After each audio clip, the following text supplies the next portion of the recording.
আশিস চক্রবর্তীর কাহিনী হুতুম।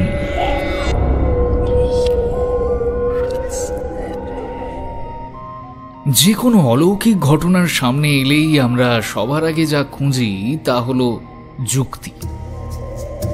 কারণ অলৌকিকের অস্তিত্ব মেনে নেওয়া মানেই আমাদের নিজেদের থেকে বেশি শক্তিধর কিছু বা কেউ আছে তা স্বীকার করে নেওয়া। আধুনিক যুগের মানুষের কাছে এর থেকে বেশি ভয়ের আর কিছুই নেই। তবে অলৌকিককে স্বীকার করে নিয়ে তার গভীরে যারা উঁকি দেয় তাদের জন্য হয়তো ভয়ের থেকেও বেশি কোনো বিস্ময় অপেক্ষা করে। শুনতে থাকুন আশিস চক্রবর্তীর কাহিনী হুতুম।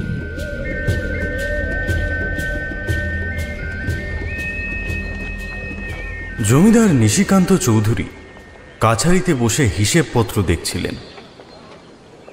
ঠিক সেই সময় নায়েব পশুপতি সামন্ত কাছারিতে প্রবেশ করলে নিশিকান্ত চৌধুরী বললেন, এই যে নায়েব, বেলা যে প্রায় শেষের দিকে, এতক্ষণে তোমার আসার সময় হলো। এদিকে হিসেবপত্র তো বিস্তর গন্ডগোল দেখছি। বলি এইভাবে আর কতদিন চলবে? পশুপতি সামন্ত মাথা নিচু করে বলল, আপনি একবার বাড়ি যান কর্তা। বাড়ি যাবো মানে? হিসেবের কথাটা কি আমি ভুল কিছু বলেছি? আগে না না, আপনি ভুল বলেননি। সরমা দাসী এসেছিল বাইরে, এতক্ষণ ওর সঙ্গেই তো কথা বলছিলাম। মা ঠাকুরনের প্রসব যন্ত্রণা উঠেছে। আপনি শীঘ্রই বাড়ি যান কর্তা।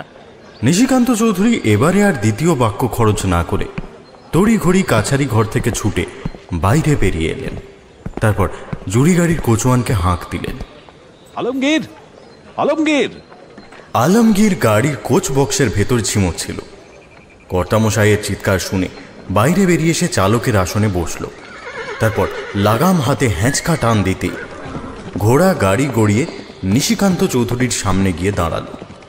গাড়িতে উঠে জমিদার মশাই বললেন, বাড়ি নিয়ে চলো ঝটপট। গাড়ি বাতাসের গতিতে ছুটল।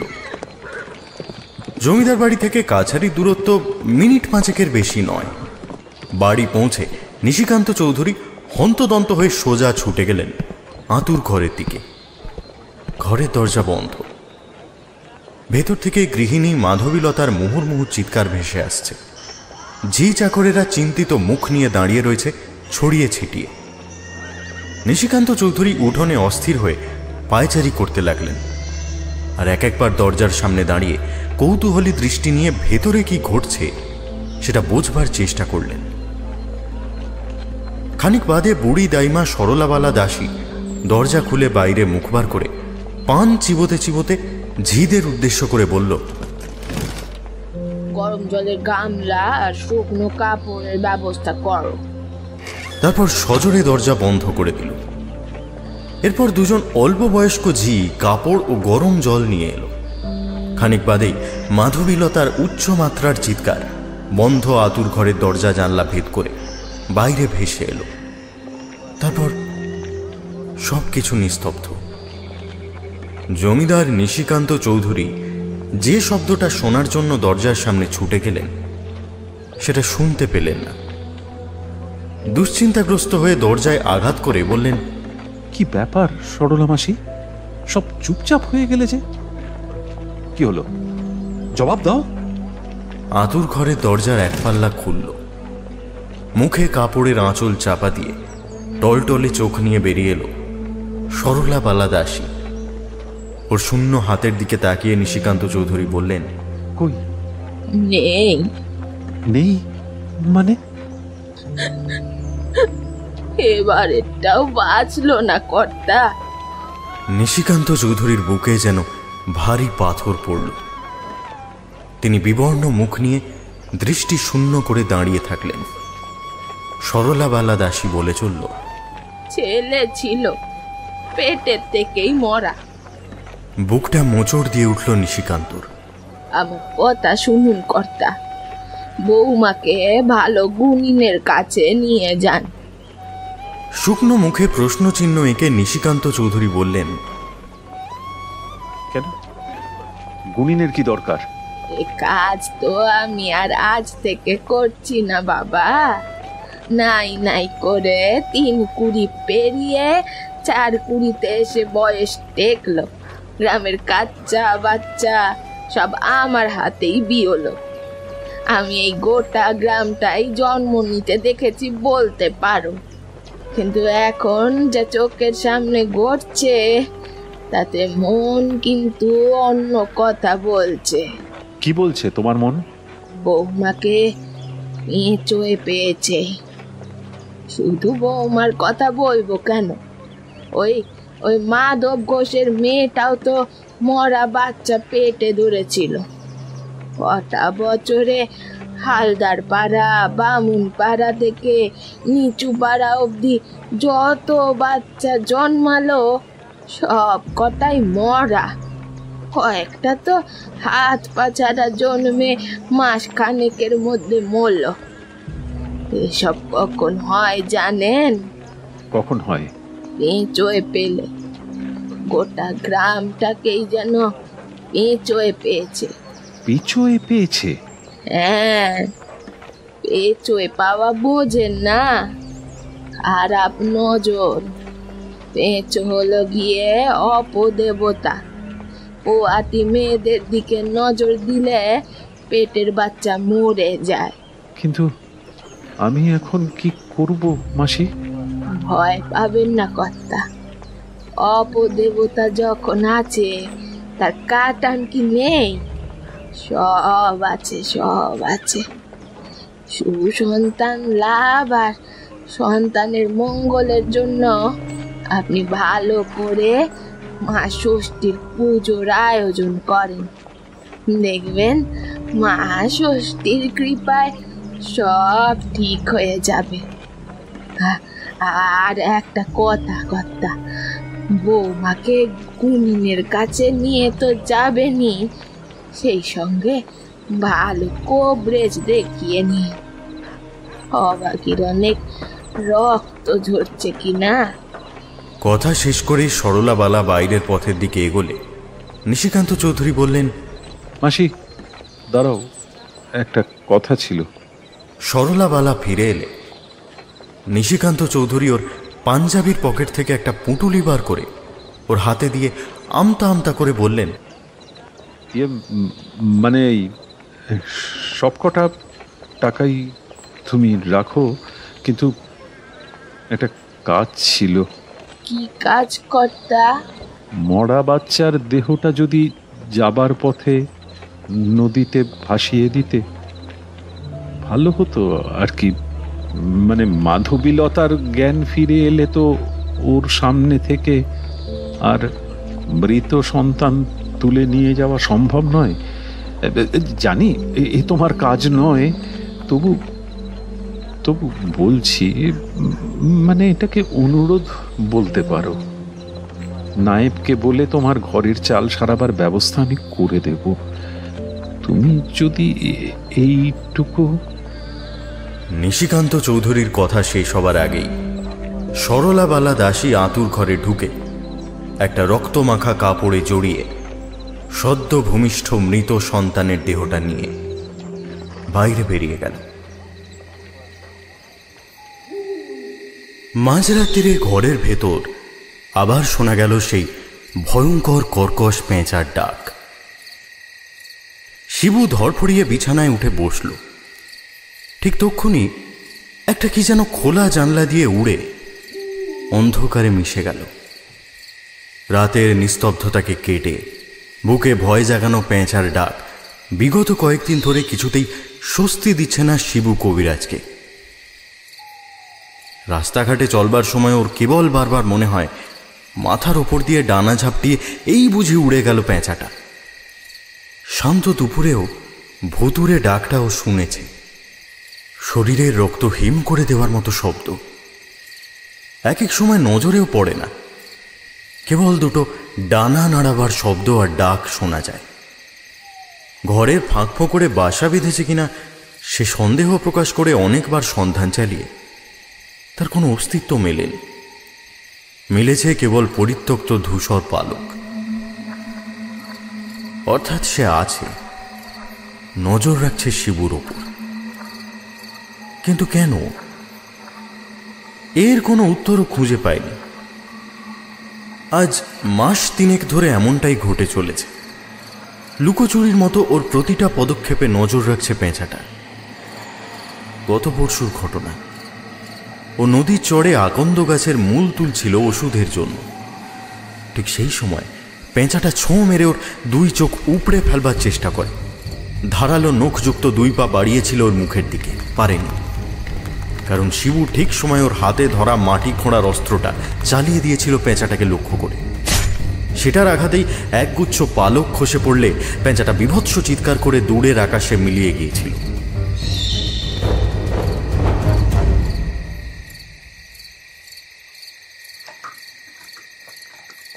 শিবু এবারে বিছানা ছেড়ে উঠে শুকনো গলাটা ভিজিয়ে নেয়। তারপর জানলা দরজা এঁটে দিয়ে বিছানায় ফিরে আসে। পাশেই শুয়ে রয়েছে ওর স্ত্রী মালতী আর বছর 5 সন্তান নাড়ু। চোখটা একটু এঁটে এলে আবার কানে আসে সেই কর্কশ শব্দ। জানলা দরজার কাঠের নখ দিয়ে আঁচড় কেটে নিশাচর প্রাণীটা ঘরে প্রবেশ করার রাস্তা করতে চাইছে। শিবুর ফের ঘুমের চটকা ভাঙে। ওর মাথা, গায়ে, সমস্ত বিছানায় ঝুরঝুর করে ঝরে পড়ে খড়ের চাল। শয়তানটা ঘরের চাল সরিয়ে ভেতরে আসবার চেষ্টা করছে। শিবু এবারে হাততালি আর মুখে শব্দ করে পেঁচাটাকে তাড়াবার চেষ্টা করল।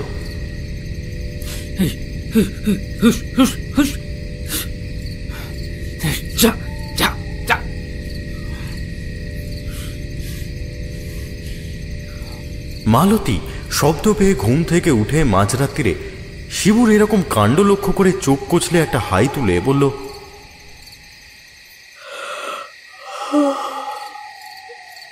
কি গো, ওরকম শব্দ করছো কেন?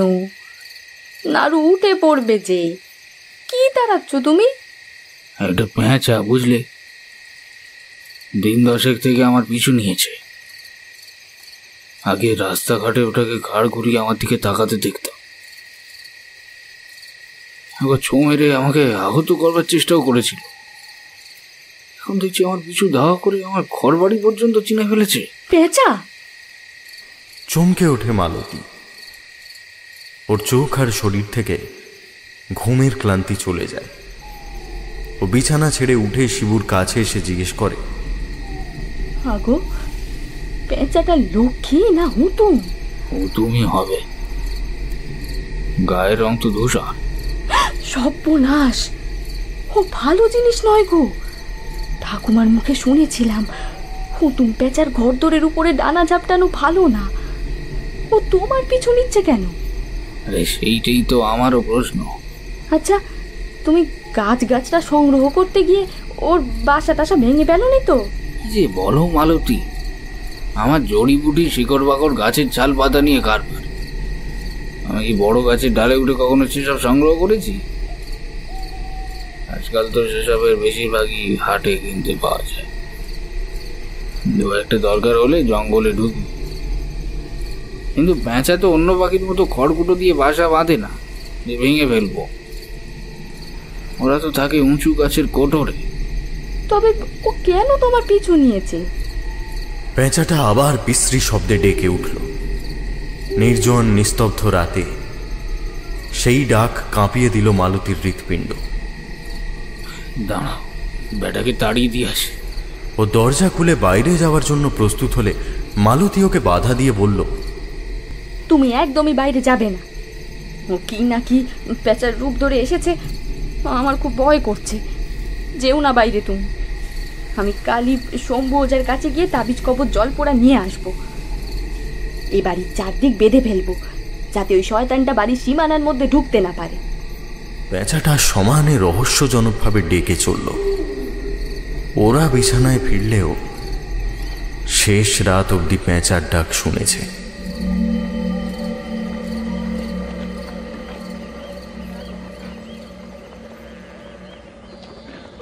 একটা নির্ঘুম রাত্রি শরীরে আলস্যের ছাপ ফেলে যায়। কাজে মন নেই, দাওয়ায় বসে ঝিমুচ্ছিল শিবু। কাহারদের সমবেত চিৎকারে ও ঢুলুনিটা কাটলে ও চোখ তুলে দেখল নায়েব পশুপতি সামন্তর পালকি দুয়ারে এসে নেমেছে। দৃশ্যটা লক্ষ্য করে এক ঝটকায় শরীরের সমস্ত আলস্য কাটিয়ে ও ছুটে গেল পালকির সামনে। তারপর ঘরের দিকে মুখ করে চেঁচিয়ে বলল, ও মালতী, আরে তাড়াতাড়ি এসো, বাড়ি থেকে এসেছেন দেখো। আমার কি সৌভাগ্য। মালতী বাইরে এসে এক ঘটি জল হাতে করে উঠোনে নেমে এলো। পালকি থেকে নেমে পশুপতি বলল, একটা জরুরি দরকারে তোমার কাছে আসা শিবু। সে তো অনুমান করতেই পাচ্ছি, নইলে এই গরিবের কুটিরে পায়ের ধুলো ফেলবেন কেন? আসুন। ওভাবে বলো না ভাই, কাজ হাতে বেরোনো ছাড়া কি ঘুরে বেড়ানোর মতো ফুরসত আছে আমার? হ্যাঁ, তেতেপুরে এসেছেন, নি এবার ভালো করে হাত মুখ ধুয়ে এই গরিব মেয়ের বাড়িতে একটু জিরিয়ে নিন। না গো মা, তেতেপুরে নয়, পালকি করে বেরিয়েছি সেই ভোর থাকতে। নবাবগঞ্জের ফকির জোড়ার কাছে মাছের বায়না দিতে গিয়েছিলাম তো। জমিদার বাড়ি উৎসব বুঝি? উৎসব বলে উৎসব, হ্যাঁ, বিরাট আয়োজন তো। নবাবী খানাপিনা, মুর্শিদাবাদ থেকে নবাবের খাস বাবুর্চি আসছে, কাশি থেকে নাম করা গাইয়ে নাচিয়ে, যাত্রা, আতশবাজি, আরো কত কি। আরে সমস্ত কিছু কার জন্য সম্ভব হচ্ছে তুমি জানো শিবু? কার জন্য নায়ক মশাই? তোমার জন্য। হ্যাঁ, আমার জন্য? এইসব কি বলছেন নায়ক মশাই? আমি কিছুই জানলাম না, আর আমার জন্য উৎসব? জানবে জানবে, সব জানতে পারবে। সেই জন্যই তো তোমার কাছে আমার আশা এখন। জমিদার বাবু তোমাকে একবার ডেকেছেন। জমিদার বাবু ঠিক আছেন তো? হ্যাঁ, তোমার দেওয়া ওষুধ খেয়ে উনি তো বহাল তবিয়তে আছেন। তবে ডাকছেন কেন? বারে, ডাকবেন না? তুমি তো ওর খাস মেহমান আজকে। আপনি এইসব সকাল সকাল কি বলছেন? আমি তো এসব এক বর্ণ বুঝতে পারছি না। আচ্ছা শোনো, আমি অল্প কথায় সব বুঝিয়ে বলে দিচ্ছি তোমায়। তোমার ওষুধের দৌলতে মা ঠাকুরন সুস্থ স্বাভাবিক সন্তানের জন্ম দিয়েছেন। হ্যাঁ, জমিদার বাড়িতে আনন্দ আর ধরে না গো।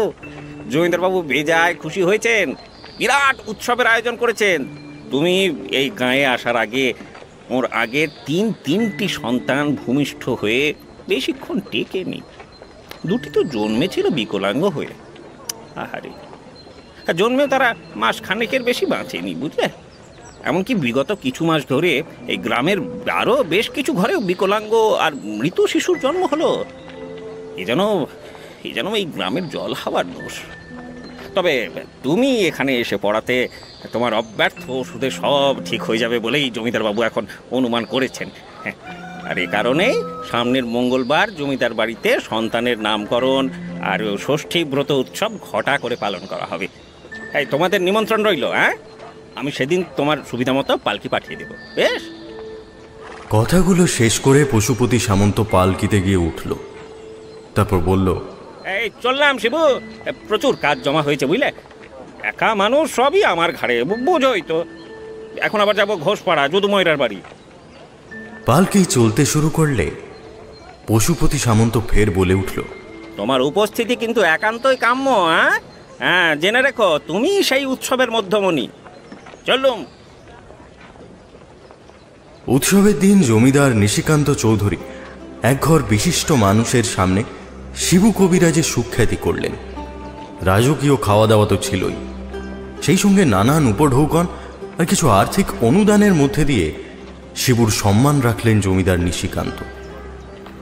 যে প্রাপ্তিযোগ ঘটল শিবুর কপালে, তাতে শিবুর মতো ছোট সংসারে বিনা পরিশ্রমে মাস 6 পায়ের ওপর পা তুলে আয়েশ করে খাওয়া যায়। বছর ঘুরল। আষাঢ় মাসের বিকেল, সন্ধে হব হব করছে। আকাশ চোখ বুজে রয়েছে সারাক্ষণ। মাঝে মধ্যে ঝিরঝিরে বৃষ্টি খোলা প্রান্তর ভিজিয়ে দিয়ে মিলিয়ে দিচ্ছে।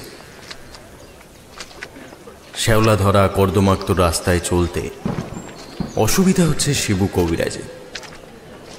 খানিক আগেই মুষলধারায় বৃষ্টি হয়ে গেল।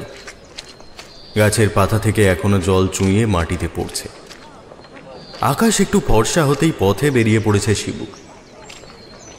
মাঠ ঘাট থেকে একটা জোলো বাতাসের ঢেউ শীত বইয়ে এনে সর্বাঙ্গে কাঁটা ধরিয়ে দিচ্ছে শিবুর।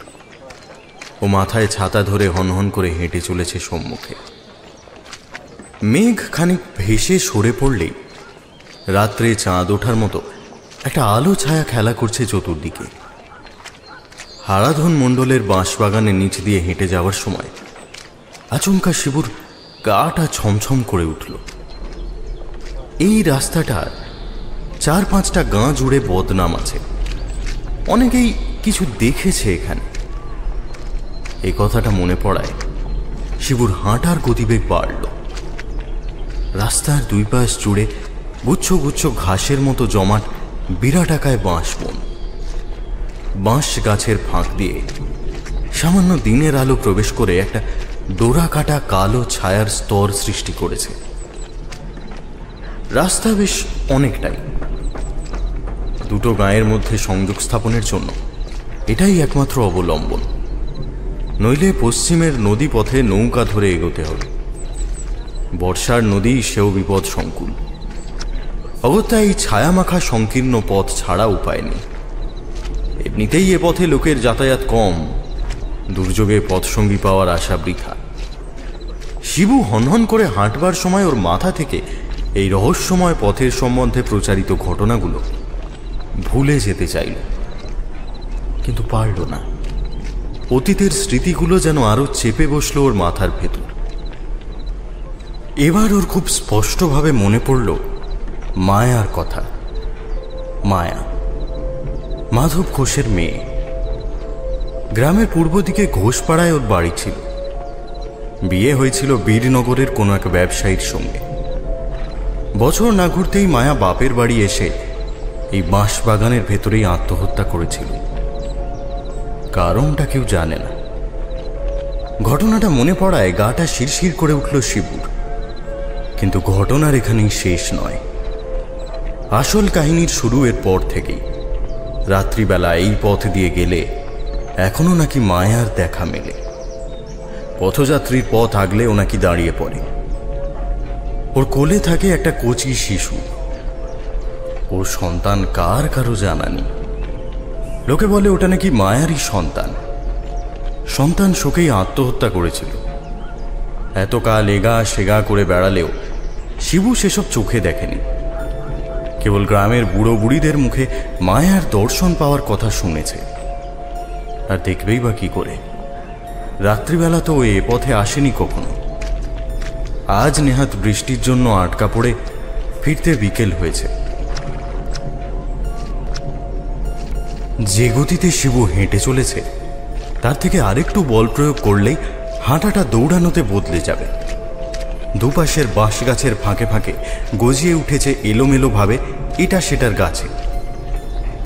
এই গাছগুলোই এ পথের মাইল ফলকের কাজ করে। এই পথ ধরে চলার সময় প্রায় প্রত্যেকেই কিছু গাছের চিহ্নকে ব্যবহার করে থাকে পথ আর কতটুকু বাকি রয়েছে সেটা বোঝার জন্য।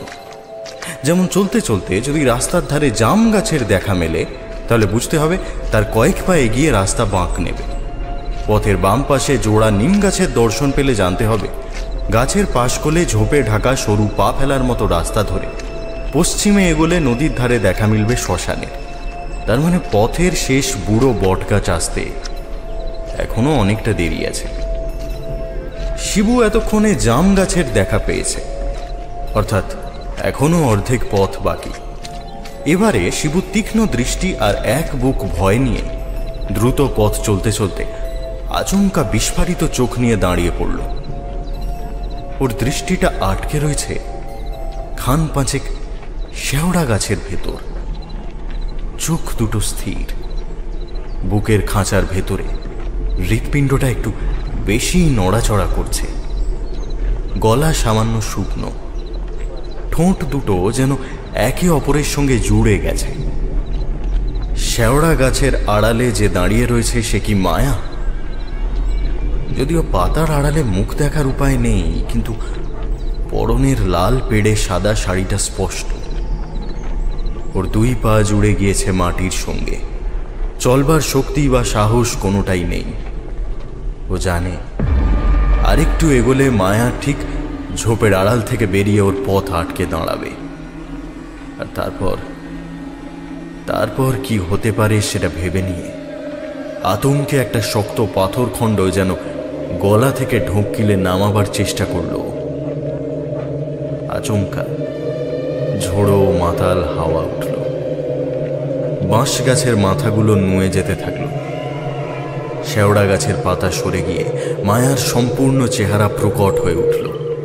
আর তক্ষুনি শিবুর ঠোঁট দুদিকে সরে গিয়ে দাঁতের সারি উন্মুক্ত হয়ে গিয়ে ও অট্টহাস্যে ফেটে পড়ল। শুনশান নির্জন এলাকায় ওর এই ভয় দূরীকরণের জন্য জোরালো হাসির শব্দে মাথার ওপর থেকে ডানা ঝাপটিয়ে কিছু একটা উড়ে গেল। শিবুর আত্মবিশ্বাস খানিকটা ফেরত এলে ও পা চালিয়ে শেওড়া গাছের ঝোপের দিকে এগিয়ে গেল। তারপর নিজের দৃষ্টিভ্রমের জন্য আফসোস সূচক শব্দ করে হাসতে লাগল। দিন 15 আগে ছিল ষষ্ঠী পুজো। গ্রামের মহিলারা শেওড়া গাছের ভেতর একটা বেল গাছের তলায় সেই ব্রত পালন করেছে। তাদেরই মধ্যে কেউ একজন ভক্তি ভরে মা ষষ্ঠীকে উদ্দেশ্য করে একটা লাল পেড়ের শাড়ি বেল গাছের গায়ে জড়িয়ে দিয়ে গেছে। গাছের ফাঁক দিয়ে সেই শাড়ি দর্শন করেই শিবু ভূতনি মায়াকে অনুমান করেছিল। বিপদসংকুল এই রাস্তাকে স্মরণে রেখে গ্রামের মেয়ে মানুষরা তাদের সন্তানের সুরক্ষার জন্য এখানেই মা ষষ্ঠীর পুজো সম্পন্ন করে থাকে। ভগবানের স্থলে ভূত যে আশ্রয় নিতে পারে না, এই বিশ্বাসকে অবলম্বন করে শিবু আবার সামনে হাঁটা দিল। অল্প কিছুক্ষণ পর ওর পেছন থেকে একটা আশ্চর্য রকমের ধারালো মিহি গলা ওকে আবার থামতে বাধ্য করল। এইদিকে কোথায় চললে কবরেজ মশাই? কথাটা শেষ হতেই দুবার পাখার বাতাসের মতো হাওয়ার ধাক্কা এসে ঠেকল শিবুর পিঠে। শিবু অবাক হয়ে মুখ ফিরিয়ে দেখল ওর পেছনে কয়েক পা তফাতে একজন বৃদ্ধ লোক মাজা সামান্য কুঁজো করে দাঁড়িয়ে রয়েছে। লোকটার গায়ে ধূসর রঙের আঁটো সাঁটো পোশাক, কাঁধের দুপাশে ঝুলে রয়েছে দুটো লোমশ হাত, কাঁচা পাকা মাথার চুলগুলো ঊর্ধ্বমুখী, পরিষ্কার মুখমণ্ডলে ভোঁতা নাক। লোকটার দিকে তাকিয়ে শিবুর দৃষ্টি যেখানে বাধা পেল সেটা হলো পুরু ভুরু যুগলের নিচে লোকটার আশ্চর্য রকমের দুটো চোখ, কালো বর্ণের দুই মণির চারপাশ, অর্থাৎ চোখের সাদা অংশ উধাও, তা বদলে কালো মণি দুটোকে ঘিরে রয়েছে উজ্জ্বল হলুদ বর্ণ। লোকটা আবার বলে উঠল, কি দেখছেন অমন করে কবরেজ মশাই? কিছু না, কিন্তু তুমি আমাকে চেনো নাকি? আমাকে কেউ না চিনলেও আমি গায়ের সকলকেই চিনি। এই পথ ধরে অনেককে তো যেতে দেখি, মুখ নাম সব চেনা হয়ে গেছে। কিন্তু আমি তো এ পথ ধরে খুব একটা যাই না। আমি তো যাই আপনার গায়ে, আপনার বাড়ির আশেপাশে ঘুর ঘুর করেছি কতদিন। তাই খেয়াল করিনি তো। আপনি নানা কাজের মানুষ, আমার দিকে নজর পড়বে কি করে? কিন্তু তুমি এ পথে হুট করে এলে কোত্থেকে? মানে এতক্ষণ পেছনে তো কাউকে দেখিনি। আমি ধারে কাছেই থাকি। এখানে এই বন জঙ্গলের মধ্যে? আপনার কাছে এটা বন জঙ্গল, আমার তো থাকতে বেশ ভালোই লাগে, বেশ নিরিবিলি শান্ত পরিবেশ। তোমার চোখ দুটো ভীষণ হলুদ, পিলে রোগ আছে নাকি? হবে হয়তো, এই বয়সে এসে আর রোগের কথা মাথায় রাখি না। আপনি কবরেজ, আপনার দৃষ্টি থেকে রোগ ফাঁকি দেয় কি করে? একদিন এসো বাড়ি, ওষুধ দিয়ে দেবো। আজ একটু আমার তাড়া আছে। হ্যাঁ, তা যাবেন কোথায়? নিচু পাড়া, গনসার বাড়ি। ওর বউয়ের শরীরটা খারাপ, বেরিয়েছি অনেকক্ষণ, বৃষ্টির জন্য দেরি হয়ে গেল। আসি। হ্যাঁ, আপনার ফিরতে তো রাত হবে, তা তো হবেই, তবে এ পথে আর ফিরছি না। দেখি গনসাকে বলে যদি মাঝি মাল্লাদের ব্যবস্থা করতে পারি, স্রোতের দিকে ফিরতে বেশি দেরি হবে না। বলছিলাম, পথে ঘাটে রাত বিরেতে একা ঘোরেন, সাথে একটা সঙ্গী থাকলে উপকার হয় নাকি? এই ধরুন, আপনার ওষুধের ঝোলাটা বইলাম, কিংবা ঘোর বর্ষাতে আপনার মাথায় ছাতা ধরে নিয়ে চললাম, আধারে সামনে সামনে আলো ধরে পথ দেখালাম। দূর দূরান্তে একা বোকার মতো পথ না চলে দুটো কথা বলার কেউ সঙ্গে থাকলে ক্ষতি কি? এতে মনে সাহসও থাকে। আমার এ প্রস্তাব কি খুব মন্দের? শিবু কয়েক মুহূর্ত স্তব্ধ হয়ে গিয়ে দেখল লোকটা কথা বলবার ফাঁকে মাঝে মাঝে মাথার দুই পাশে ঘাড় ঘুরিয়ে এদিক ওদিক দেখছে, আর ক্ষণে ক্ষণে খড়খড়ে গলা পরিষ্কার করছে। এটা ওর স্বভাব দোষ কিংবা মুদ্রা দোষও বলা চলে। তুমি কি বলতে চাইছো বলো তো? একটা কাজের সন্ধান করছি, এমন কাজ যাতে মানুষের উপকারে আসি আর সময়টাও কেটে যায়। এই বনে বাজারে পড়ে থেকে যৌবনকালটা তো নষ্ট করলাম, এখন বার্ধক্য দশায় কারো সাহায্যে আসলে নিজেরও ভালো লাগবে, এই আর কি। অর্থাৎ তুমি আমার কাছে কাজ চাইছো। তুমি জমিদার নিশিকান্ত চৌধুরীর কাছে গেলেই তো পারো, ঠিক একটা কাজ জুটিয়ে দেবেন। সে কাজ কি জনকল্যাণমূলক হবে? আচ্ছা, অর্থাৎ নিঃস্বার্থ সেবামূলক কাজ করতে চাইছো যাতে বড়কাল শান্তির হয়। ঠিক ধরেছেন আপনি। কিন্তু আমার আর্থিক যা সঙ্গতি, তাতে কোনো রকমে আমার নিজের সংসার চলছে। যতই তুমি নিঃস্বার্থ কাজ করো, খাদ্য সংস্থানের মতো তোমার হাতে তো কিছু দেওয়া দরকার। কিন্তু আমার নিজেরই আর্থিক অবস্থা ভালো না, এর মধ্যে তোমাকেই বা দেবো কি? না না না না না না, পয়সা করি আমার কিছু লাগবে না কবরেজ মশাই, খাবার ঠিক জুটে যায়, আর এই বয়সে শৌখিন হবারও প্রয়োজন নেই। অর্থাৎ অর্থপ্রাপ্তি আমার কাছে অনর্থক। কিন্তু কোনো কিন্তু নয়, আমাকে সঙ্গে রাখলে আপনার উপকার বই অপকার হবে না। প্রথম কথা, বনে থাকি বলে সমস্ত গাছগাছরা আমার নখদর্পণে, অর্থাৎ আপনার ওষুধ খুঁজতে অসুবিধে হবে না। অন্যদিকে এই গাঁ ছাড়া পাশের 5খানি গ্রামে আমার যাতায়াত আছে, লোকজন পথঘাট সবই আমার চেনা। এছাড়া আরও কিছু ক্ষমতা আমার মধ্যে রয়েছে, সেসব আমাকে সঙ্গে নিলে আপনি টের পাবেন। হ্যাঁ, আর বেশি ভাববেন না কবরেজ মশাই, আপনার আর্থিক অবস্থা খারাপ, এদিকে একা কাজে কুলিয়ে উঠতে পারছেন না। সব দিক দিয়ে আমার মতন একজন সহচর আপনার সঙ্গে থাকলে উপকারী হবে। দেখো, তোমাকে সঙ্গে রাখতে রাজি আছি, তবে শর্ত একটি। কিরূপ শর্ত? তোমার পিলে রোগ নিরাময়ের ভার এখন থেকে আমার হাতে। বেশ, তাহলে আজ থেকেই সঙ্গী হলাম। দেন দেন আমার হাতে ওষুধের ঝোলাটা দেন তো কবরেজ মশাই। বলে লোকটা শিবুর কাঁধ থেকে ওষুধ ভর্তি ঝোলাটা খুলে নিয়ে নিজের কাঁধে তুলে নিয়ে হাঁটতে শুরু করলো নিচু পাড়ার দিকে। এত কথার মধ্যে আসল কথাটাই তো জানা হলো না। তোমার নাম কি? এমন সময় বাঁশ বাগানের মাথার ওপর থেকে একদল নিশাচর পাখি ডেকে উঠল।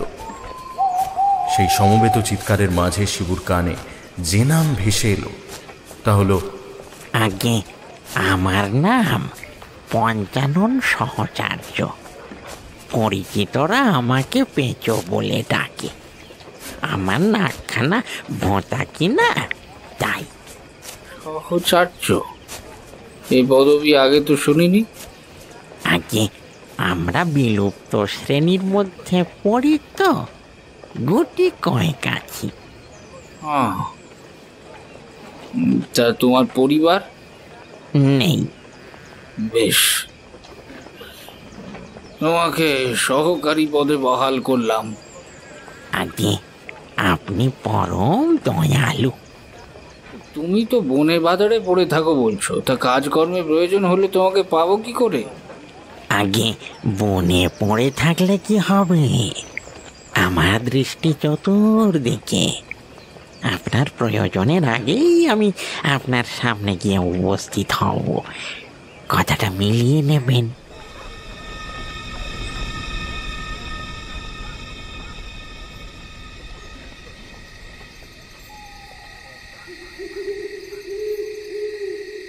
ভর সন্ধেবেলা বৃদ্ধ পঞ্চানন শিবু কবিরাজের বাড়ির সদর দরজার বাইরে দাঁড়িয়ে বলল, গনসার বউটা আবার ওরকম করছে।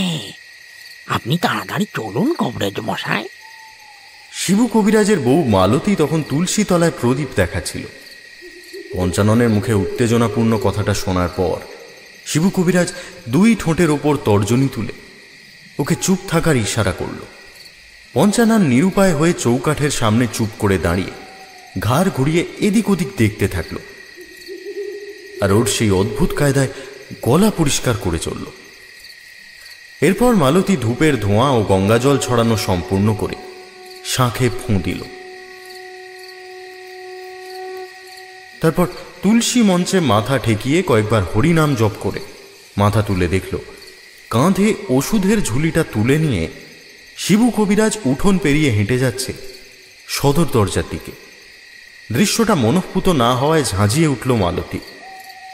বলি, ভর সন্ধেবেলায় তুমি আবার চললে কোথায়? হ্যাঁ, বারক্ষণ এসবের খেয়াল আছে তোমার? ওহ, নিজের চোখে তো দেখলে পঞ্চানন ডাকছি, শুনলেও সব, তবু পিছু না ডাকলে হয় না তোমার? পঞ্চানন কোত্থেকে এক খেঁদা মুখোকে জোগাড় করে তাকে আবার লেজুর বানিয়েছে। অসুখ না ঘরের মধ্যে, ওকেও জব্দ করবো। পঞ্চানন চৌকাঠ থেকে সরে কঞ্চির বেড়ার আড়ালে সরে দাঁড়ালো। এই যে, আমি তো বেঁচে আছি নাকি? হ্যাঁ, আমাকে না জানিয়ে ওই বুড়োর কথায় ঝুলি কাঁধে যাচ্ছ কোথায় শুনি? ঘনসার বাড়ি। সে তো নিচু পাড়া, অনেক দূর। ভাদ্র মাস শনিবার এই ভর সন্ধেবেলা তুমি নিচু পাড়ায় যাবে? ওহ, মানুষের রোগ নিরাময় করা আমার পেশা, কতগুলো কুসংস্কার রাখলে রাখলে আমার চলবে না। আর দেরি করো না দেখি, আমায় যাওয়ার অনুমতি দাও। এর বেশি দেরি হলে বোধহয় মানুষটাকে আর বাঁচাতে পারবো না। অনুমতি কথাটা বাইরের লোকের সামনে এমন ভাবে বলছে যেন ওকে ঘরে বন্দি করে রেখেছি। তোমার যেখানে ইচ্ছে যাওগে, বারক্ষণ যখন মানোই না তখন আমাকে শুধোচ্ছ কেন? হ্যাঁ, অন্ধকারে এতটা পথ হেঁটে যাচ্ছ, কনসে 2 পয়সা দেবে হাতে? স্বভাব চরিত্রে এমন যেন জমিদার পুত্তুর। এদিকে ঘরের চাল পুরে চাঁদের আলো ঢুকছে। শিবু কবিরাজ আর মালতীর দাম্পত্য কলহের বহর দেখে বৃদ্ধ পঞ্চানন মাটির দিকে মাথা নামিয়ে দাঁড়িয়ে রইল। দুই পক্ষের বাক্য চালনা খানিকক্ষণ চলার পর শিবু কবিরাজ একেবারে চুপ মেরে গেল। মালতী কথা খরচ করেই চলেছে। পরিস্থিতি বেগতিক দেখে পঞ্চানন আড়ালে দাঁড়িয়ে বলল, কবিরাজ মশাই, আমি তাহলে আসি? গনসার বউয়ের কপালে যা আছে তাই হোক। আপনি শুধু শুধু অশান্তি ভোগ করবেন কেন? কথা শেষ করে ও বাইরের পথ দেখল। শিবু কবিরাজ বলল, না, দাঁড়াও পঞ্চানন, আমিও যাবো তোমার সঙ্গে। কিন্তু মা ঠাকুরন যে আপত্তি করছে। ওর আপত্তির থেকে একটা মানুষের জীবন আমার কাছে অনেক দামি। আর আমার শাঁখা সিঁদুরের বুঝি কোনো দাম নেই? চললে তো ভাবনা চিন্তা না করেই। এদিকে পথের বিপদ কে রক্ষা করবে?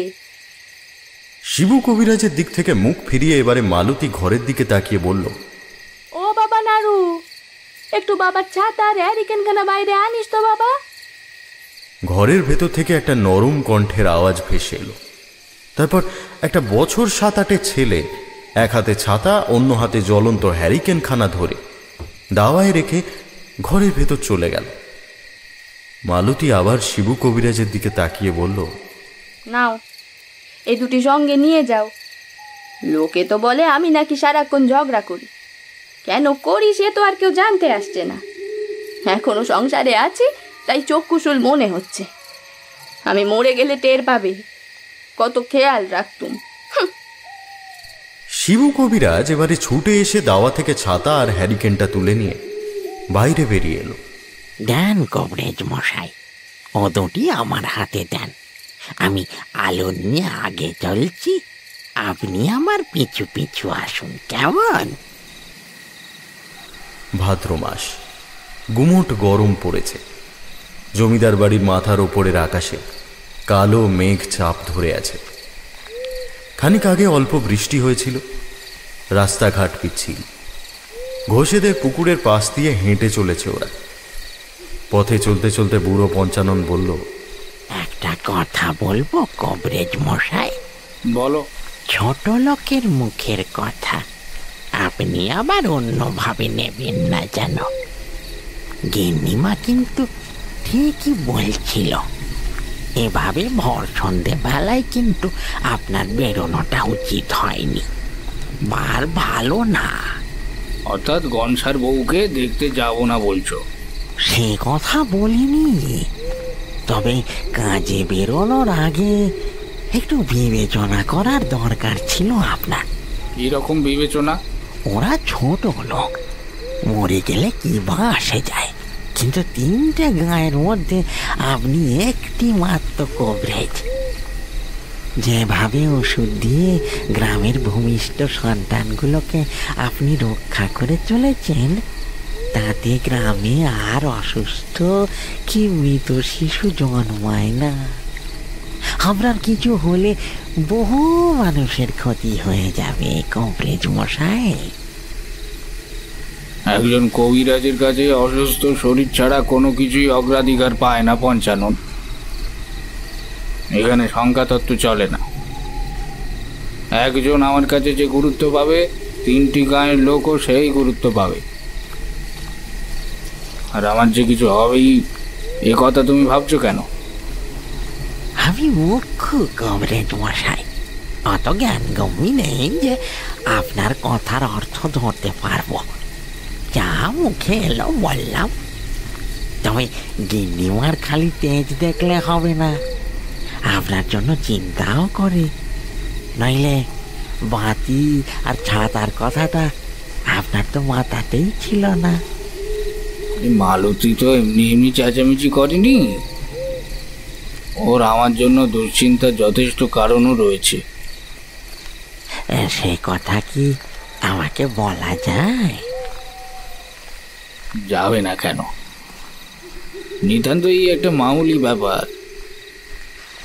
বছরখানেক আগে একটা হুতুম প্যাঁচা আমার পিছু নিয়েছিল, বুঝলে? বড় বেহারা পাখি। সারাক্ষণ আমার পিছু নিত আর ছোঁ মেরে আমায় আহত করার চেষ্টা করত।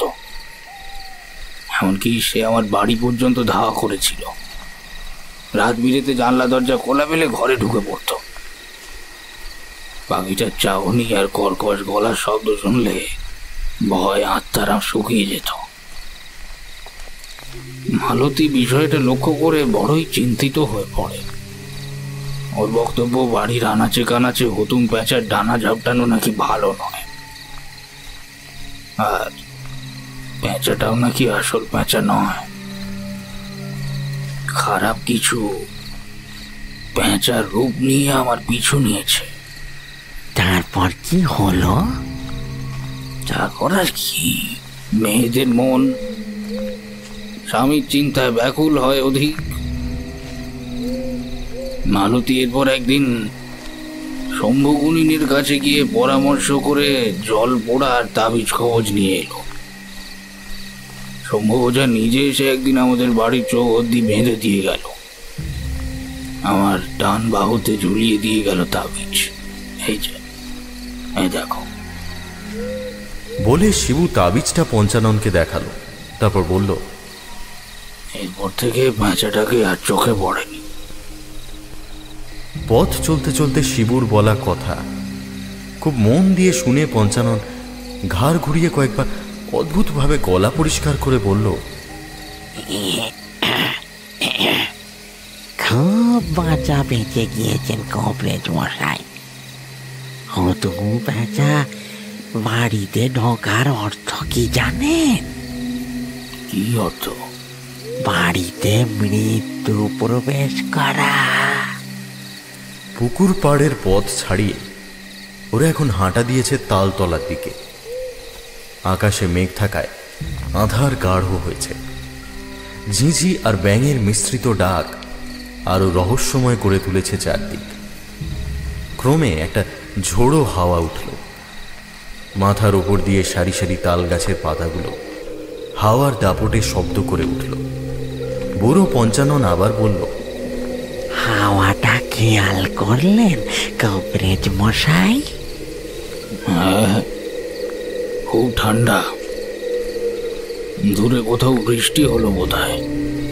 আপনি শিক্ষিত হলেও আপনার চিন্তা ভাবনাগুলো আলগাই থেকে গেল। কেন? তোমার এই কথা বলার কারণ? হাওয়াটা আসছে পশ্চিমের শ্মশানের দিক থেকে। নাকে মানুষের পোড়া মাংসের গন্ধ পেলেন না? কই না তো, জলে হেজে যাওয়া শাক পাতার গন্ধ পাচ্ছি। আমি কিন্তু পেলাম চামড়া পোড়ার গন্ধ, সঙ্গে 7 দিনের বাসি মাছের আষ্টে গন্ধ ছিল। বাবা, তোমার বয়স হলে কি হবে, ইন্দ্রিয় এখনো তাজা। সব গন্ধ পাইনে কবরেজ মশাই, তবে কিছু কিছু খারাপ গন্ধ বাতাসে ভেসে বেড়ালে পাই। যেমন? সেসব আপনাকে বলে কাজ নেই। কেন কাজ নেই? কেন? আপনি মানবেন না। আহা, বলেই দেখো না। আমি ভূতের গন্ধ পাই। ভূতের গন্ধ? এ আবার কেমন কথা? আমি তো আগেই বলেছিলাম, আপনি মানবেন না। মানার মতো হলে নিশ্চয়ই মানতাম। ভূতের আবার কোনো গন্ধ হয় নাকি? লোকে ভূত দেখে শুনেছি, কিন্তু ভূতের গন্ধ পায় এই প্রথম জানলাম। সে আপনার কাছে নতুন হতে পারে, তবে যা সত্যি তাই বললাম। হ্যাঁ, আর এই মুহূর্তে তার গন্ধ পেয়েছি। সে আছে, ধারে কাছে কোথাও আছে। আবার এও হতে পারে আমাদের পিছু নিয়েছে। এই, তোমার মতলবটা কি বলো তো পঞ্চানন? তুমি আমাকে রোগী দেখাতে নিয়ে যাচ্ছ, নাকি এই অন্ধকার পথে ভূতের গল্প শোনাতে নিয়ে যাচ্ছ? আসল কথাটা কি জানেন কবরেজ মশাই?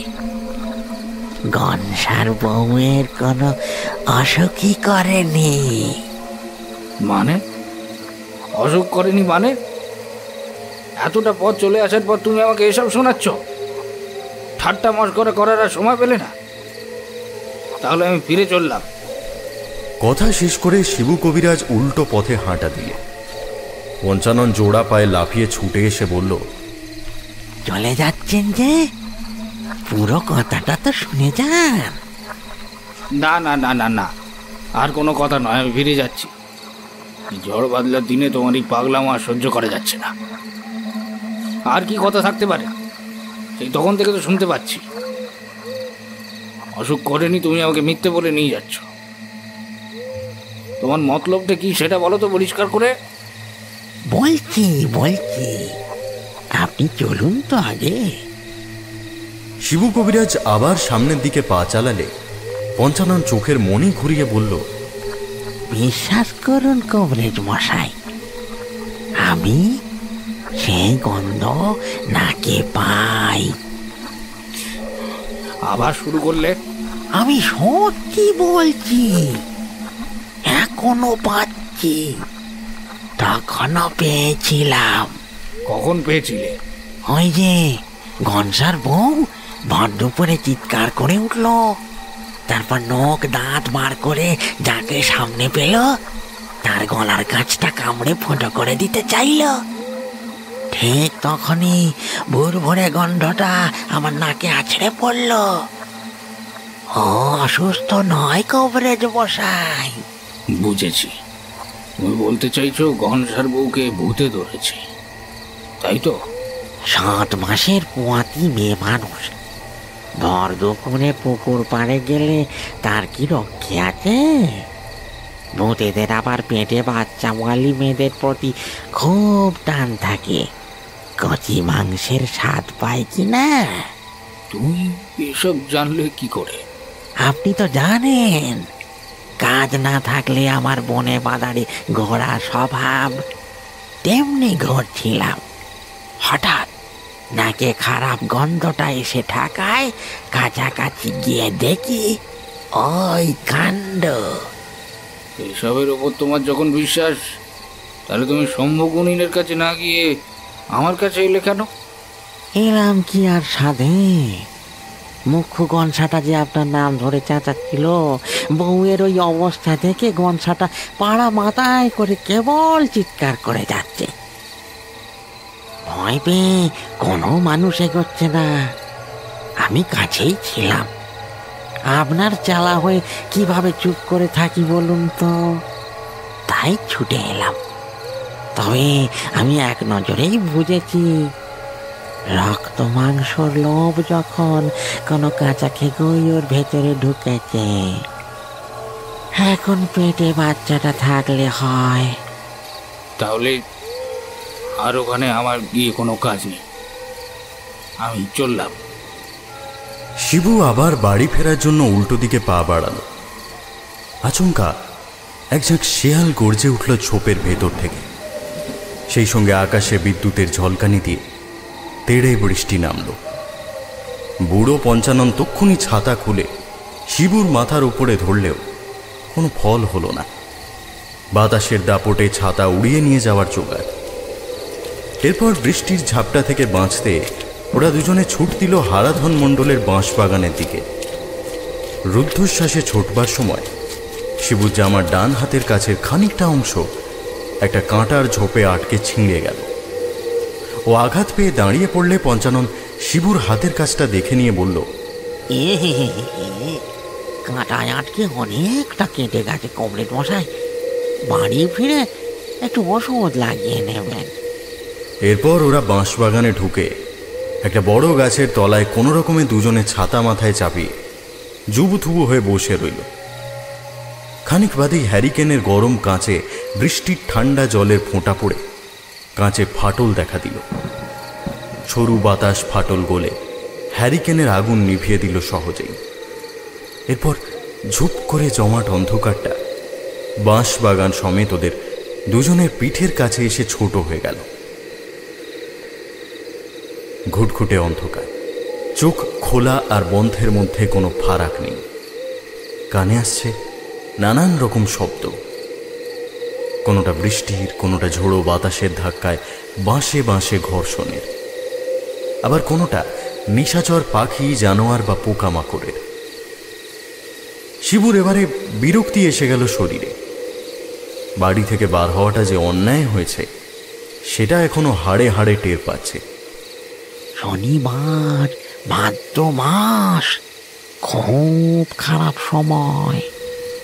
এই যত নষ্টের গোড়া তুমি আমাকে ডাকতে গেলে কেন?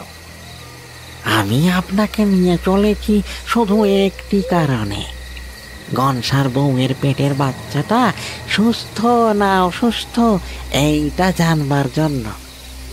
আমি জানি আপনি সেটা বলে দিতে পারবেন। আপনার দয়ায় এ গ্রামের আর কোনো ভূমিষ্ঠ বাচ্চা মরে না, বিকলাঙ্গ জন্মায় না। এ কি কম বড় কথা? সবই কপালের লেখন কবরেজ মশাই। এই আমার আপনাকে ডাকতে যাওয়া থেকে এই বৃষ্টির তাড়া খেয়ে বাঁশ বাগানে বসা অবধি এতে কারো হাত নেই। এই তোমার হেঁয়ালি বন্ধ করো তো। কথায় কথায় শুনছি তুমি নাকি মূর্খ মানুষ, এদিকে জ্ঞানের নারী তো বেশ টানটানে। আচমকা একেবারে কাছেই একটা কান ফাটানো ভয়ঙ্কর শব্দের সঙ্গে হাজারটা গ্যাস বাতির আলো জ্বলার মতো আগুন জ্বলে উঠল। মাটি শুদ্ধ কেঁপে উঠলে শিবু ছিটকে দূরে সরে গিয়ে চিৎকার করে উঠল, বজ্রপাত! কাছে কোথাও বাজ পড়লো পঞ্চানন। তারপর ওর নজরে পড়ল অদূরেই শুকনো ঘাসের গুচ্ছের মতো বাঁশ ঝাড় জ্বলে উঠেছে, অর্থাৎ ভয়ানক বাজটা সেখানেই পড়েছে। আগুনের প্রচণ্ড তাপে বাঁশের গাঁট পটপট শব্দ করে পুড়ছে। এক পলকে অন্ধকার সরে গিয়ে আলো হয়ে উঠেছে চতুর্দিক। শিবু আলোর প্রতিটা কণায় দৃষ্টি ঘুরিয়ে খুঁজেও কোথাও পঞ্চাননের দেখা পেল না। নিরুপায় হয়েও চিৎকার করল, পঞ্চানন! পঞ্চানন! পঞ্চানন! পঞ্চানন, তুমি কোথায় গেলে? পঞ্চানন, তুমি ঠিক আছো তো? কোনো উত্তর এলো না। খানিক বাদে মাথার উপরের প্রকাণ্ড শিশু গাছের থেকে ভেসে এলো একটা হুতুম পেঁচার কর্কশ শব্দ। এক নাগাড়ে ডেকে পেঁচাটা যেন শিবুকেই আকর্ষিত করার চেষ্টা করছে। শব্দটা ভয়ানক আর কর্কশ হলেও শব্দ লক্ষ্য করে সেদিকে তাকাবার একটা টান অনুভব করল। এরপর ওপর দিকে মাথা তুলে দেখল গাছের গায়ে একটা প্রকাণ্ড কোটর থেকে ভেসে আসছে আওয়াজটা। ধীরে ধীরে পেঁচার ডাকটা বৃদ্ধি পেলে শিবু সেই দিকে তাকিয়ে রইল এক দৃষ্টে। তারপর চমকে উঠে পিছিয়ে দাঁড়াল, কারণ সেই কোটর থেকে মুখ বার করে ওর দিকে হলুদ বর্ণের উজ্জ্বল চোখ নিয়ে চেয়ে আছে পঞ্চানন। আর পঞ্চাননের কণ্ঠ থেকেই ভেসে আসছে সেই হুতুমের শব্দ। দৃশ্যটা যখন শিবুর মাথার ভেতরে জট পাকিয়ে ফেলেছে, ঠিক তখনই গাছের ওপর থেকে ভেসে মাটিতে নামল পঞ্চানন। তারপর ঠিক পেঁচার মতোই মাথাটা সম্পূর্ণ পেছন দিকে ঘুরিয়ে বাঁকা বাঁকা নখযুক্ত পায়ের আঙুল দিয়ে আঁকড়ে ধরে মাটি থেকে কি একটা তুলে নিয়ে মুখে পুরে চিবোতে লাগল। শিবু বিস্ফারিত চোখে তাকিয়ে দেখল পঞ্চানন একটা ইঁদুর মুখে ঢুকিয়ে নিয়েছে। তার রক্ত, মাংস, হাড় চিবিয়ে গিলে খাচ্ছে। ধড়ফড় করে উঠল ওর হৃৎপিণ্ড। কাঁচা রক্তে ভরে রয়েছে পঞ্চাননের মুখ। দৃশ্যটা দেখে শিবুর গাটা গুলিয়ে এলে পঞ্চানন খাওয়া শেষ করে বলল, আমাকে দেখে ভয় করছে কবরেজ মশাই? পঞ্চানন, কি তোমার কি চেহারা? ভয় পাবেন না, এত তাড়াতাড়ি আমি আপনাকে মারব না। আগে কিছু কথা বলার আছে। সেই হুতুম পেঁচাটা আপনার পিছু নিয়েছিল কেন জানেন? পঞ্চাননের আচরণ অস্বাভাবিক, ঐশাচিকও বটে। ও রক্তপূর্ণ মুখ নিয়ে কথা বলতে বলতে ধীর পায়ে পাখির মতো এগিয়ে আসছে শিবুর দিকে। শিবু এই বিভীষিকাময় দৃশ্য দেখে মুখের ভাষা হারিয়ে ফেলেছে। শরীর প্রায় অসাড়, ছুটে পালাবার শক্তি নেই। পঞ্চানন এবারে একেবারে শিবুর কাছে মুখ নিয়ে এসে দাঁড়ালো। শিবু আতঙ্কে ফেটে পড়া দৃষ্টি নিয়ে দেখল পঞ্চাননের ঘন লোমশ ভুরুর নিচে হলুদ বর্ণের চোখ দুটো গোলাকার, যা মানুষের কোনোদিনও হতে পারে না। নাকের জায়গায় ফুটে উঠেছে বাঁকানো ঠোঁট। হাতের জায়গায় ধূসর পালকে ভর্তি দুটো ডানা কাঁধ থেকে ঝুলে রয়েছে। শিবু ভয়ে কাঁপতে কাঁপতে কেবল বলল, হুতুম, হুতুম। আপনি সারাক্ষণ মানুষের রোগ নিরাময় নিয়ে থাকেন, আর এত বড় ভুলটা করে ফেললেন কবরেজ মশাই। ভুল? ভুল? ভুল কিসের? কিসের ভুল? গ্রামাঞ্চলে বিকলাঙ্গ কিংবা মৃত শিশু জন্ম নিলে গ্রামের মেয়ে বউরা কি বলে আপনার মনে আছে? শিবু ওর কাঁপা কাঁপা হাত দিয়ে চোখ মুখের ঘাম মুছে ভাবতে চেষ্টা করল, কিছুতেই যেন মনে আসছে না ওর। দুটো শব্দ, জড়িয়ে আসা জিভ আর শুকনো গলায় ঠোঁকিলে ও আচমকা বলে উঠল,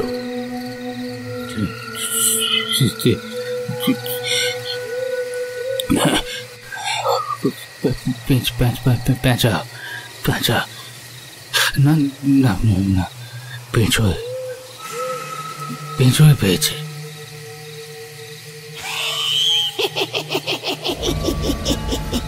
অর্থাৎ শিশুটিকে পেছতে ধরেছে বলে তার সেই পরিণতি।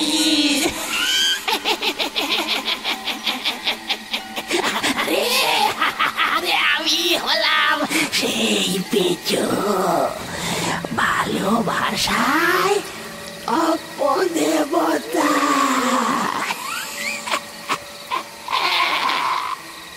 আমার দৃষ্টি কোনো গর্ভবতী মায়ের ওপরে পড়লেই সে অপুষ্ট, বিকলাঙ্গ কিংবা মৃত সন্তানের জন্ম দেবে। আমার প্রকোপ থেকে বাঁচার জন্যই মা বউরা ভূমিষ্ঠ সন্তানের জন্য ষষ্ঠী পুজো করে। এবার মনে পড়েছে।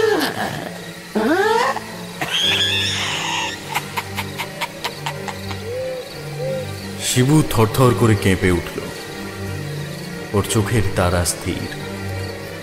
পেঁচো গলা কাঁপিয়ে ভয়ঙ্কর ভাবে হুতম পেঁচার মতো শব্দ করে উঠল। তারপর ক্রুদ্ধ স্বরে বলল, এক সময় এই সমস্ত এলাকা আমার নিয়ন্ত্রণে ছিল। গ্রাম জুড়ে মৃত সন্তানের জন্ম হতো কেবল। বনে জঙ্গলে নদীতে মাটির তলায় পরিত্যক্ত নিথর নরম ছোট ছোট দেহগুলো ছিল আমার খাদ্য। অগুন্তি মানব শিশুর দেহ এই নখ আর ঠোঁট দিয়ে ছিঁড়ে ছিঁড়ে খেয়েছি। কি সুখের দিন ছিল সেই সময়। কিন্তু কিন্তু তুই আসার পর থেকে আমার খাদ্য জোটে না। তোর আশ্চর্য জড়িবুটির জন্য সুস্থ স্বাভাবিক বাচ্চার জন্ম দিচ্ছে মায়েরা, আর কোনো ঘরে সন্তান হারা মায়ের আর্তনাদ শুনতে পাই না। পথে ঘাটে জ্বলে কোথাও আর মৃত সন্তান পড়ে থাকতে দেখি না।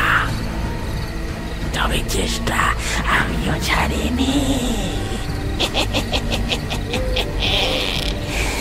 গনসার বউটার ওপরে নজর পড়েছে আমার।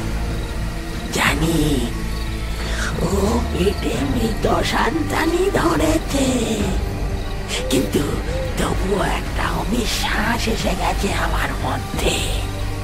উফ, কি যন্ত্রণায় ফেলেছিস তুই আমায়। দেখ দেখ দেখ দেখ, আমার দিকে তাকিয়ে দেখ। দীর্ঘদিন অভুক্ত থাকার কারণে কি চেহারা হয়েছে আমার। আজ আমার এই পরিণতির জন্য এই তুই নাই তুই। আর সে কারণে হুতমের রূপে আমি তোর ওপর সব সময় নজর রাখতাম। খুঁজছিলাম সুযোগ, কিভাবে তোকে একেবারের মতো সরিয়ে ফেলা যায়। সফল হয়েও পারিনি। তোর বাড়ি পর্যন্ত ধাওয়া করেও পারিনি। ওই শম্ভু ওঝার মাধুলি তোকে রক্ষা করে এসেছে। কিন্তু আর নয়, এইবার তোর খেলা শেষ। একটু আগে কৌশলে তোর হাতের মাদুলি খসিয়ে ফেলেছি। এইবার কে বাঁচাবে তোকে আমার হাত থেকে দেখিয়ে?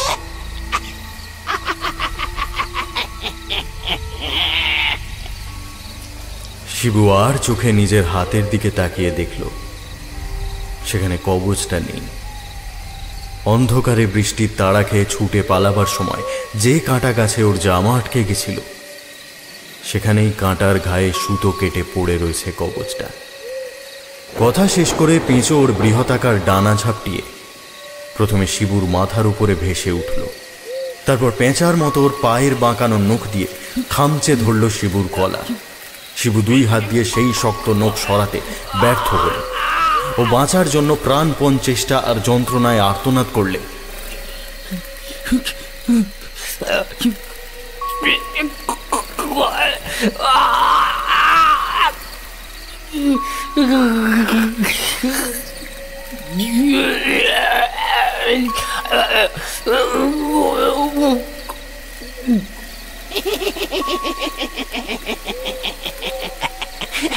আরেকটু সময়, আরেকটু সহ্য কর, তারপর দেখবি আর কোনো যন্ত্রণা নেই। এরপর তোর ঠান্ডা শরীরটা টুকরো টুকরো করে কেটে খাবো, তবেই আমার জ্বালা জুড়বে। আমার দীর্ঘদিনের অভুক্ত শরীর খানিক তরতাজা হয়ে উঠবে।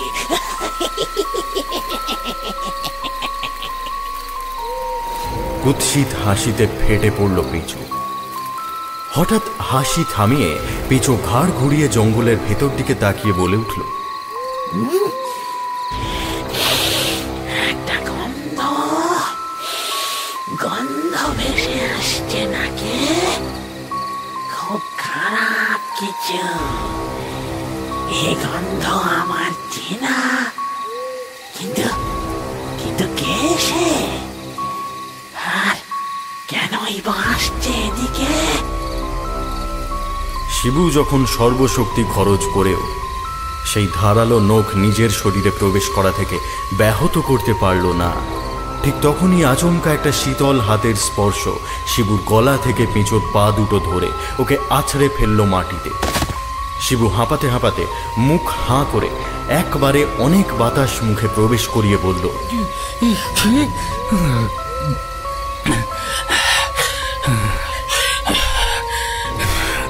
মায়া, মায়া।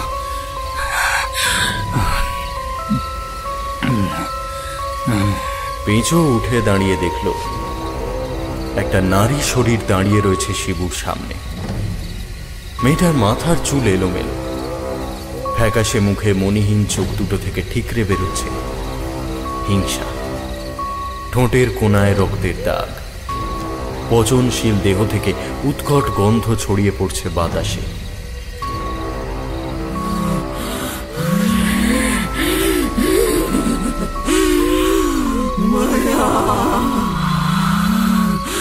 তুই যে এত হাজার হাজার মায়ের কোল খালি করে দিয়েছিস, আমি তাদেরই একজন।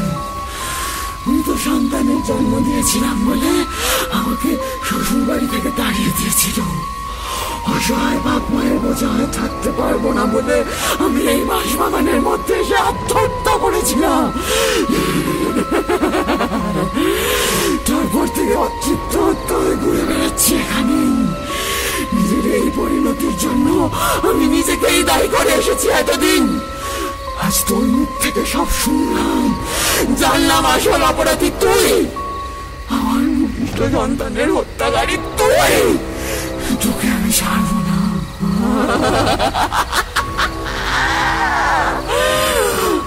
আপনি এখান থেকে চলে যান কবিরাজ মশাই, আপনার বেঁচে থাকাটা জরুরি। আপনি গায়ে আছেন বলে বহু মায়ের মুখে হাসি পড়ছে। আমি যতদিন এই গায়ে অতৃপ্ত আত্মা রূপে আটকে আছি, ততদিন আমি এই শয়তানটাকে আপনার আর কোনো মায়ের কোনো ক্ষতি করতে দেব না। এরপর পেঁচো আর মায়া প্রতিহিংসা নিয়ে একে অপরের দিকে এগিয়ে এলো। শিবু আধারে দিক বিদিক জ্ঞান শূন্য হয়ে ছুট দিল সামনের দিকে। খানিকটা এগিয়ে আসার পর পেছনে ফেলে আসা বাঁশ ছাড় কাঁপিয়ে একটা হুতুমের আর্তনাদ ভেসে এলো ওর কান।